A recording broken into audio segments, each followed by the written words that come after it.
আসসালামু আলাইকুম রাহমাতুল্লাহ। কি খবর ভাই ব্রাদাররা, কেমন আছেন আপনারা সবাই? আশা করছি সবাই অনেক অনেক বেশি ভালো এবং সুস্থ আছেন। তো আজকের রিভিউতে আমরা Xiaomi 12 Pro 5G স্মার্টফোনটি রিভিউ করে দেখাবো। এই স্মার্টফোনটি আপনাদের জন্য কেমন হবে, ফোনটির প্রাইস কত, ফোনটি বাংলাদেশের বাজারে কবে আসতে পারে, সমস্ত যাবতীয় ইনফরমেশন শেয়ার করব এই ভিডিওতে। সো অবশ্যই ভিডিওটি টানাটানি না করে সম্পূর্ণ দেখবেন। আর যারা এই চ্যানেলে নতুন আছেন, আমাদের পরিবারের সদস্য না হয়ে থাকলে অবশ্যই নিচে সাবস্ক্রাইব বাটনে ক্লিক করে সাবস্ক্রাইব করবেন, পাশে বেল আইকনে অবশ্যই ক্লিক করে রাখবেন পরবর্তী প্রত্যেকটা ভিডিওর আপডেট সবার আগে পাওয়ার জন্য।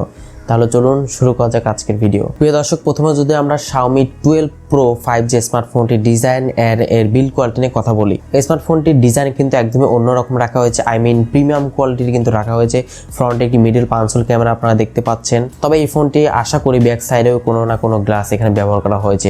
তবে হ্যাঁ, ফোনটির ফ্রন্টে কিন্তু গরিলা গ্লাসের একটি প্রোটেকশন দেওয়া হয়েছে। প্রিয় দর্শক, এবার যদি আমরা এই ফোনটির ডিসপ্লে সেকশনে কথা বলি, এই স্মার্টফোনটির ডিসপ্লে সেকশনে ইউজ করা হয়েছে 6.73 ইঞ্চির একটি ফুল এইচডি প্লাস রেজলিউশনের সুপার অ্যামোলেড ডিসপ্লে। এন্ড ডিসপ্লেতে কিন্তু আপনারা 120 হার্টজের রিফ্রেশ রেটের সুবিধা কিন্তু পেয়ে যাচ্ছেন। অর্থাৎ এই ফোনটি চালানোর সময় কিন্তু একদমই স্মুথ একটি ফিল পাবেন। যারা গেমিং করেন, খুব বেশি গেমিং পছন্দ করেন, তাদের জন্য কিন্তু একটি প্লাস পয়েন্ট, যেহেতু এখানে 120 হার্টজের রিফ্রেশ রেট সুবিধা দেওয়া হয়েছে। এতে করে গেমিং এর খুবই স্মুথনেস একটি ফিল পাওয়া যাবে। ভিউয়ার্স, এবার যদি আমরা Xiaomi 12 Pro 5G স্মার্টফোনটির পারফরম্যান্স সেকশনে কথা বলি, এই স্মার্টফোনটিতে ইউজ করা হয়েছে Android 12 এর সাপোর্ট দেওয়া হয়েছে সফটওয়্যার আপডেট হিসেবে, এবং এর MIUI হচ্ছে 13 এখানে রাখা হয়েছে। ফোনটির প্রসেসর সেকশনে ইউজ করা হয়েছে Qualcomm Snapdragon 8 Gen 1 এর একটি 4 ন্যানোমিটারের আর্কিটেকচার বিল্ড করা একটি প্রসেসর কিন্তু এখানে ইউজ করা হয়েছে। এন্ড এটি কিন্তু একটি 5G প্রসেসর কিন্তু এখানে ইউজ করা হয়েছে। এই ফোনটি একটি 5G ক্যাটাগরির স্মার্টফোন হতে যাচ্ছে, এবং এর জিপিইউ হচ্ছে Adreno 730 এখানে ইউজ করা হয়েছে। ফোনটি সম্ভবত দুটি বেস ভেরিয়েন্টে পাওয়া যাবে, সেটি হচ্ছে 8GB RAM 128GB internal storage এবং 8GB RAM 256GB internal storage, এবং এর UFS হচ্ছে 3.1 এখানে রাখা হয়েছে। প্রিয় দর্শক, এবার আমরা ফোনের ক্যামেরা সেকশনে কথা বলবো। ফোনটির ব্যাক সাইডে থাকছে 3টি ক্যামেরা সেটআপ, যার মেইন ক্যামেরা হিসেবে থাকছে 50 মেগাপিক্সেল মেইন ক্যামেরা।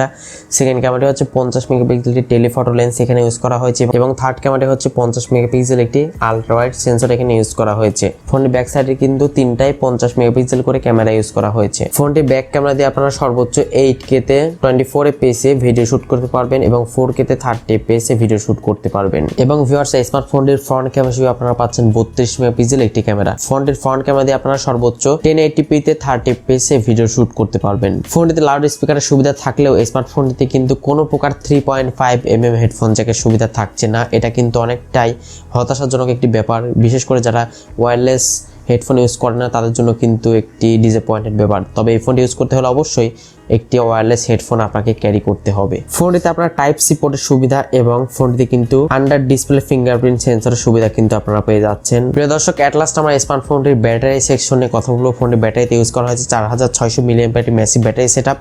তবে একটু কম হয়ে যায় অবশ্যই, এখানে 5000 দিলে অবশ্যই ভালো হতো। যেহেতু একটি ফ্ল্যাগশিপ ক্যাটাগরি একটি স্মার্টফোন, তো সেক্ষেত্রে একটি 5000 mAh ব্যাটারি দিলে কিন্তু আরেকটু প্রিমিয়াম কোয়ালিটির মনে হতো, অ্যান্ড চার্জিং ব্যাকআপটা কিন্তু আরেকটু ভালো পাওয়া যেত।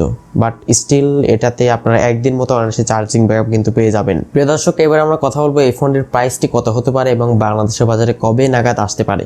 এই স্মার্টফোনটি বাংলাদেশের বাজারে সম্ভবত মার্চ মাসের শুরুর দিকে বা লাস্টের দিকে আসতে পারে।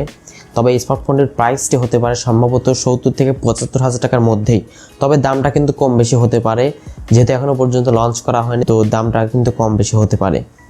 আই হোপ আপনারা পুরোপুরি ক্লিয়ার হয়ে গেছেন। তো ভিডিওটি ভালো লাগলে অবশ্যই লাইক দিবেন, কমেন্ট করে আপনার মূল্যবান মতামত জানাবেন। আর পরবর্তীতে কোন টাইপের ভিডিও চাচ্ছেন অবশ্যই আমাকে কমেন্ট করে জানাবেন। আপনার কমেন্টের অনুসারে আমরা ভিডিও আপলোড করার চেষ্টা করব। তো আজকের মতো এই পর্যন্তই, দেখা হচ্ছে পরবর্তী কোনো নতুন ভিডিওতে। সে পর্যন্ত সবাই ভালো থাকবেন। আল্লাহ হাফেজ। আসসালামু আলাইকুম ওয়া রাহমাতুল্লাহি ওয়া বারাকাতুহু।